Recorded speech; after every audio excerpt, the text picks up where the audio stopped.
Saudara, tema yang diberikan kepada saya pada hari ini adalah membangun dasar yang kokoh. Mari kita bersama-sama membuka satu bagian firman Tuhan yang hari ini diambil dari Matius pasal yang ke-7 ayat yang ke-24 hingga ayat yang ke-27. Matius pasal yang ke-7 ayat yang ke-24 hingga ayat ke-27, demikian firman Tuhan. Setiap orang yang mendengar perkataanku ini dan melakukannya, ia sama dengan orang yang bijaksana yang mendirikan rumahnya di atas batu. Kemudian turunlah hujan dan datanglah banjir. Lalu angin melanda rumah itu, tetapi rumah itu tidak rubuh sebab didirikan di atas batu. Tetapi setiap orang yang mendengar perkataanku ini dan tidak melakukannya, ia sama dengan orang yang bodoh yang mendirikan rumahnya di atas pasir. Kemudian turunlah hujan dan datanglah banjir. Lalu angin melanda rumah itu sehingga rubuhlah rumah itu dan hebatlah kerusakannya. Saudara, beberapa tahun belakangan ini saya mulai gemar untuk berolahraga sepeda. Tentu saja sebagai orang yang berolahraga sepeda, saya juga ingin memiliki satu kemampuan yang baik di dalam bersepeda. Bersyukur saudara sekalian, saya memiliki salah seorang panutan ya. Salah seorang berarti ada banyak orang, tapi salah seorang yang saya paling kagumi itu adalah Yohanes Tekno Wijoyo atau dikenal dengan Yoyo. Maka saudara sekalian, dengan sebuah harapan, siapa tahu satu waktu saya bisa memperoleh kira-kira tingkat 1/4 kekuatan dari master Yoyo ini di dalam bersepeda, saya berguru kepadanya. Maka saudara sekalian, suhu Yoyo ini akhirnya memberikan saya tips-tips supaya saya menjadi pesepeda yang lebih baik dari waktu ke waktu. Dia mengatakan begini, Pak Fri, kalau Pak Fri mau menjadi pesepeda yang baik, tidak cukup hanya mengandalkan kekuatan kaki Pak Fri atau power Pak Fri untuk menggenjot sepeda itu. Tetapi yang jauh lebih terpenting adalah di dalam bersepeda Pak Fri harus selalu belajar tentang yang namanya cadence. Cadence itu adalah kecepatan putaran kaki yang menggunakan kekuatan otot kardiovaskularnya Pak Fri. Jadi berusahalah minimal 5-10 km setiap kali bersepeda, lakukan cadence di dalam putaran sekitar 110 sampai 120 putaran per menit. Itu yang dinamakan cadence. Wah, saudara sekalian, kalau dikatakan oleh suhu Yoyo ini, kalau sering melakukan itu pasti Pak Fri akan meningkat di dalam kemampuan bersepedanya. Saudara, sayangnya saya tidak melakukannya. Karena beberapa alasan. Yang pertama karena malas untuk cadence sebab capeknya minta ampun. Yang kedua bosen saudara sekalian. Karena walaupun putaran kakinya cepat, jalannya lambat. Dan akhirnya saudara-saudara sekalian, sampai beberapa tahun ini mungkin kalau saya ukur, saya mencapai 1/4 dari kekuatan suhu Yo dalam bersepeda itu pun tidak sampai. Nah, saudara sekalian, itulah suatu kondisi kenyataan kehidupan. Mengetahui kebenaran tidak mengubah kehidupan. Menerapkan kebenaran itulah yang mengubah kehidupan. Saudara mungkin punya pengalaman yang sama dengan saya, tetapi mungkin di dalam hal yang berbeda. Misal saudara ingin menurunkan berat badan, saudara mungkin punya banyak pengetahuan tentang yang namanya pola diet keto, tentang yang namanya intermittent fasting. Tapi saudara sekalian, sekarang kita melihat tubuh kita tetap gemuk. Karena apa? Karena kita cuma tahu tapi tidak melakukan diet itu. Atau saudara ingin membentuk tubuh saudara atau membuat tubuh saudara menjadi lentur, saudara mungkin tahu beberapa teknik-teknik pelatihan yang harusnya dilakukan. Tapi percayalah, kalau saudara tidak melakukannya, tidak akan pernah ada yang namanya perubahan dalam hidup saudara. Nah, saudara sekalian, ternyata saudara dan saya, kita semua memiliki permasalahan yang sama juga di dalam masalah kehidupan rohani atau kehidupan iman kita. Yaitu seringkali kita sebagai orang-orang yang mengaku Kristen, kita tahu banyak tentang kebenaran firman. Tetapi kita tidak mau melakukannya dengan berbagai alasan. Saudara, perikop yang kita baca, ini adalah satu perikop yang boleh dikatakan penutup dari seluruh khotbah Kristus yang dicatat oleh Matius ini ketika Kristus berkhotbah di atas bukit. Apa isi khotbah di atas bukit ini? Kalau saya simpalkan, semua isi khotbah dari khotbah di bukit ini adalah berisi tentang pola hidup ilahi dari anak-anak Bapa surgawi yang seharusnya diterapkan dan dilakukan dalam kehidupan ini. Saudara, maka itu dalam bagian penutup khotbahnya ini Kristus memberikan sebuah ilustrasi tentang dua jenis orang di dalam pandangannya. Yaitu ada orang-orang yang disebut sebagai orang yang bijaksana dan ada orang yang disebut sebagai orang yang bodoh. Saudara, persamaan dari dua jenis orang tersebut adalah dikatakan bahwa mereka sama-sama mendengar firman Kristus dari Kristus yang sama. Tetapi saudara sekalian, perbedaannya adalah bahwa mereka memiliki sikap atau respon yang berbeda terhadap Kristus dan firman-Nya itu. Orang yang bijaksana dikatakan dia melakukan firman yang didengarnya itu. Sedangkan orang yang bodoh dikatakan mengabaikan firman yang didengarnya. Jadi saudara sekalian, jelaslah bahwa kata-kata bijaksana dan bodoh ini itu bukanlah menunjuk kepada kapasitas intelektual seseorang untuk ia mampu memahami firman. Tetapi saudara sekalian, kata-kata bijaksana dan bodoh ini jelas itu menunjuk kepada iman dan ketaatan seseorang untuk melakukan firman. Orang yang bijaksana memiliki hidup yang diubahkan firman karena ketaatannya. Bukan sekedar memiliki otak yang dipenuhi firman karena kecerdasannya. Karena harus diakui saudara sekalian, sekedar memahami kebenaran tidak mengubah kehidupanmu. Menerapkan kebenaranlah yang mengubahkan kehidupanmu. Maka kita bisa menyimpulkan saudara sekalian, orang yang bijaksana bukanlah mereka yang sekedar memahami firman Kristus, melainkan juga yang menerapkannya. Saudara, Kristus datang ke dunia bukan untuk mencari orang-orang yang pandai untuk memahami firman-Nya, melainkan ia mencari orang-orang yang percaya dan taat untuk melakukan firman-Nya karena iman kepada Dia. Maka itu saudara sekalian, hari ini kalau andai kata Tuhan menilai gerejanya, maka hal yang sama juga terjadi. Kristus mencari jemaat yang taat menerapkan firman. Bukan jemaat yang sekedar rajin mengikuti kebaktian dan seminar untuk mendengarkan firman. Nah saudara, kalau hari ini Kristus menilai kita, engkau dan saya ditemukan sebagai orang jenis yang mana? Bijaksana atau bodoh?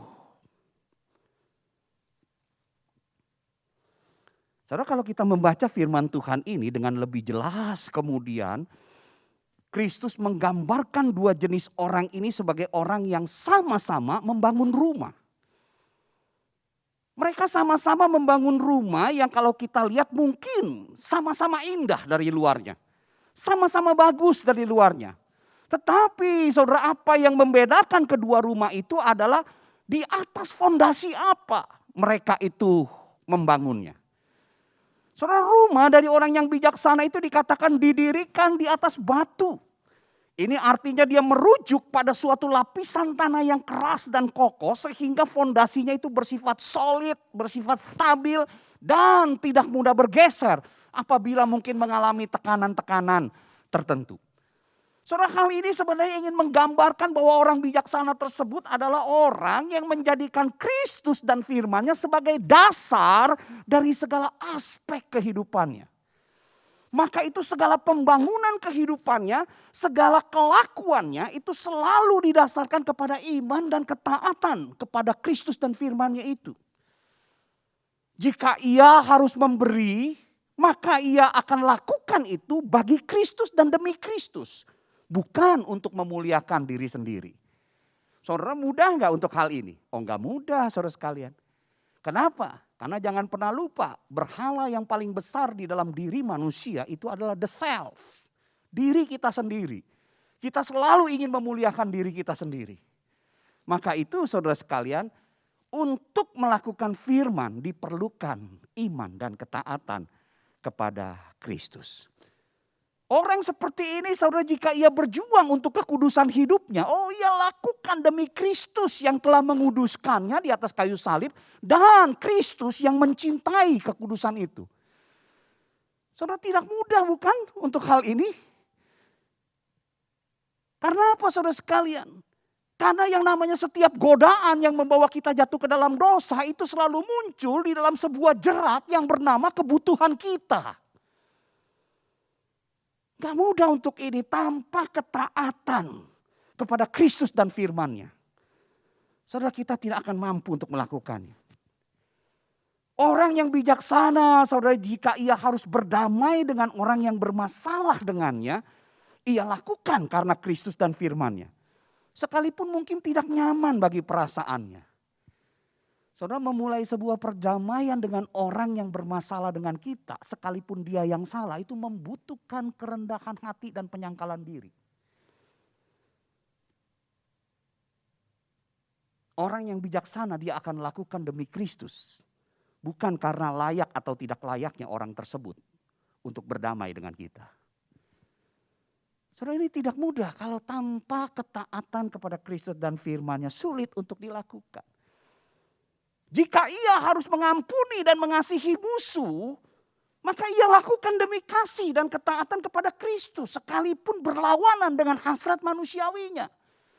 Kenapa saudara sekalian, mengasihi orang yang mengasihi kita dan kemudian menyakiti orang yang menyakiti kita, itu natur manusiawi kita. Tapi kalau suruh mengasihi orang yang menyakiti kita, oh saudara sekalian, ini bukan sesuatu yang mudah, itu berlawanan dengan hasrat manusiawi kita.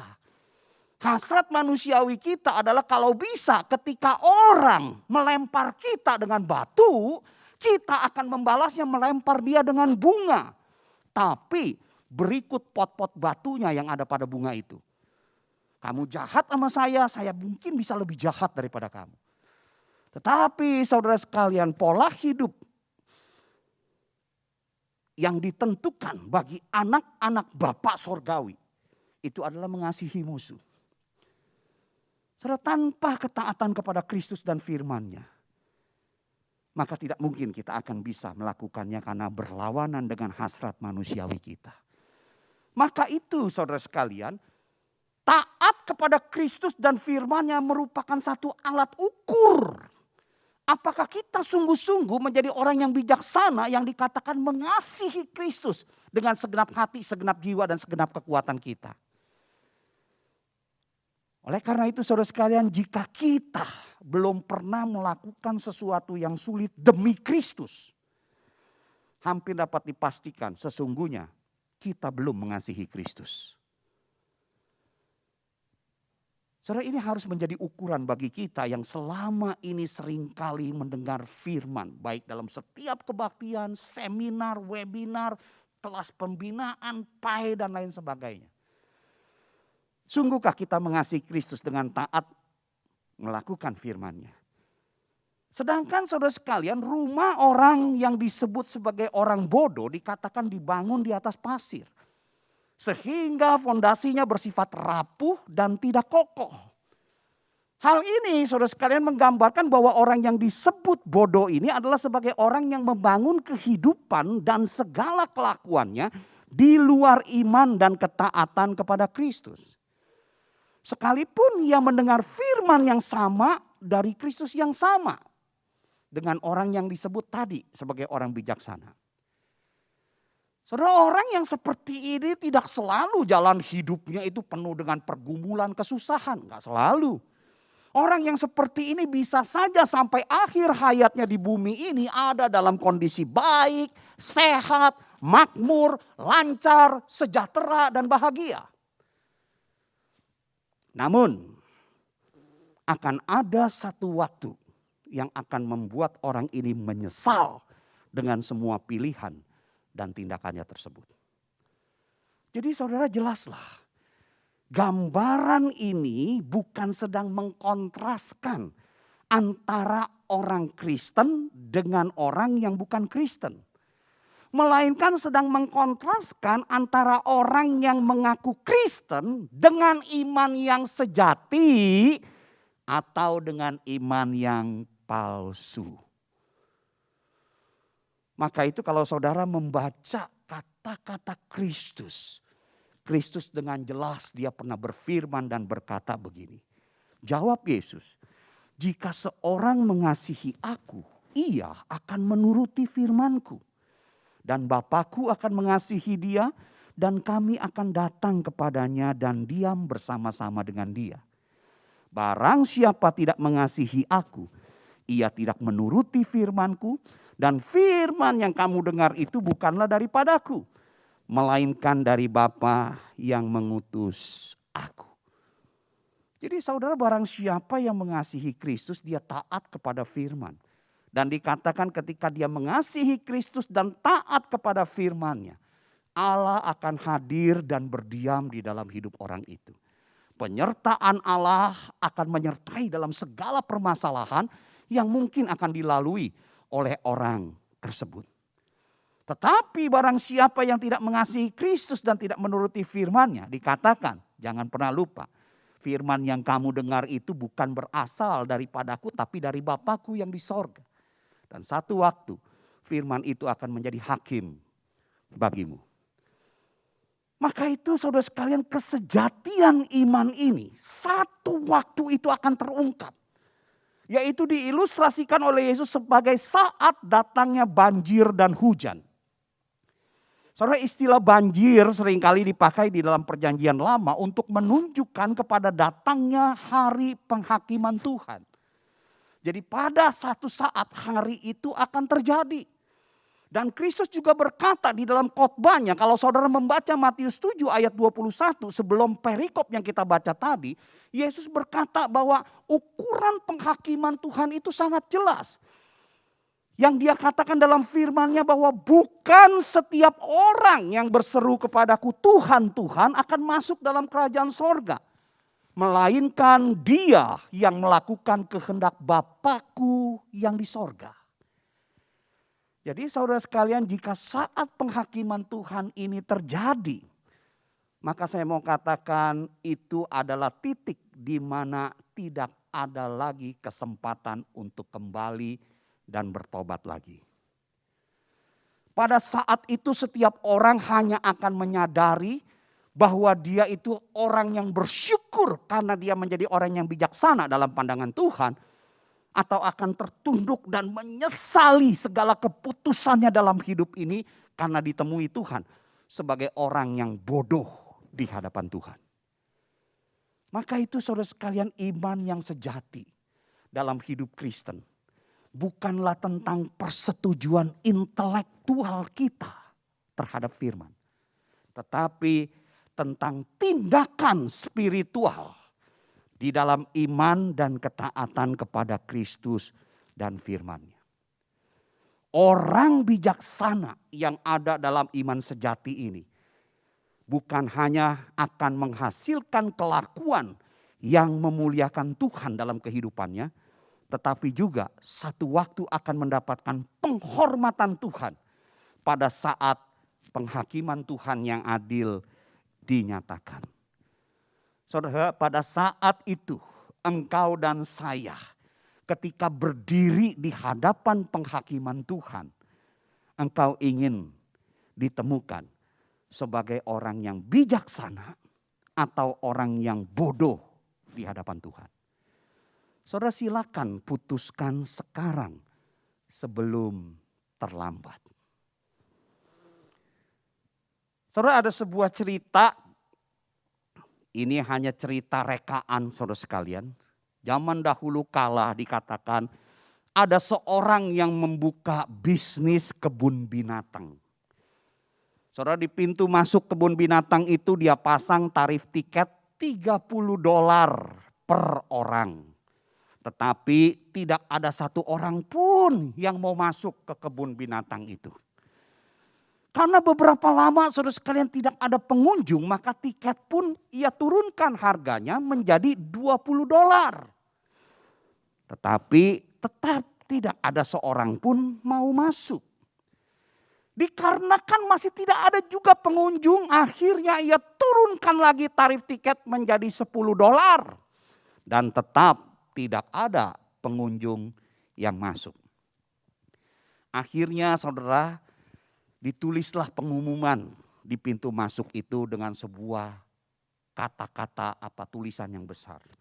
Tulisan itu berbunyi begini, masuk gratis. Wow, saudara sekalian, setelah tulisan itu dipasang kemudian banyak orang yang rebutan masuk. Dan ketika pengunjung di dalam penuh, si pemilik ini mulai membuka semua pintu kandang binatang buas. Seperti singa, harimau, serigala, beruang, dan ular. Dan pintu keluarnya sudah dikunci rapat-rapat. Lalu di pintu keluar itu ditulis, keluar bayar $500. Maka saudara sekalian, banyaklah orang berebut bayar karena kepepet atau terpaksa. Saudara, inilah ironi kehidupan. Saudara, banyak manusia bukankah ketika ditawarkan langkah-langkah dan tindakan untuk hidup sehat, olahraga teratur, mengatur pola makan sehat, minum air putih, konsumsi nutrisi kesehatan sebagai upaya pencegahan penyakit. Saudara, banyak orang yang tidak mau dan enggan melakukannya, bukan? Itu ironi kehidupan. Tapi saudara sekalian, kalau sudah masuk rumah sakit, berapapun mahalnya biaya tersebut, pasti akan dibayarnya untuk dapat sembuh, sekalipun harus menjual aset dan berhutang. Celakanya ketika hal itu terjadi, sebagian besar tidak memiliki kesempatan untuk pulih dan akhirnya meninggal dunia. Bodoh bukan? Tetapi bukankah seringkali ini juga menjadi cerminan hidup dari banyak orang, termasuk saudara dan saya. Banyak orang seringkali tahu apa yang baik untuk dilakukan bagi kehidupannya, tetapi enggan untuk melakukannya dan akhirnya berujung hanya pada penyesalan. Dan celakanya saudara sekalian, pola ini pun sering terjadi dalam kehidupan rohani sebagai orang Kristen. Yaitu kehidupan rohani saudara dan kehidupan rohani saya. Saudara, sebagai orang Kristen kita tahu cukup banyak perintah dan kehendak Kristus untuk kita lakukan.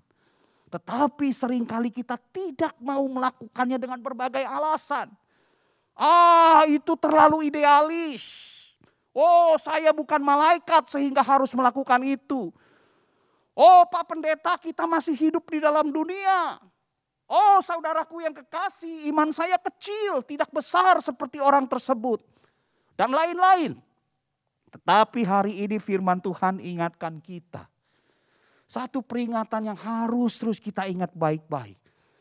Bahwa orang Kristen yang bijaksana adalah mereka yang bukan hanya mendengar firman Kristus, melainkan yang menerapkannya juga dalam iman dan ketaatan kepada Kristus. Saudara, memang harus diakui banyak perintah Kristus yang bersifat ilahi dan berlawanan dengan sifat manusiawi kita. Namun saya katakan saudara sekalian, sebagai orang Kristen sejati, janganlah kita beralasan untuk tidak melakukannya. Karena apa? Karena di dalam Kristus kita telah diubahkan menjadi anak-anak Bapa Surgawi. yang memang dipanggil untuk melakukan hal-hal yang ilahi yang melampaui kemanusiawian kita. Ini adalah satu hal yang wajar karena saudara bukan orang biasa.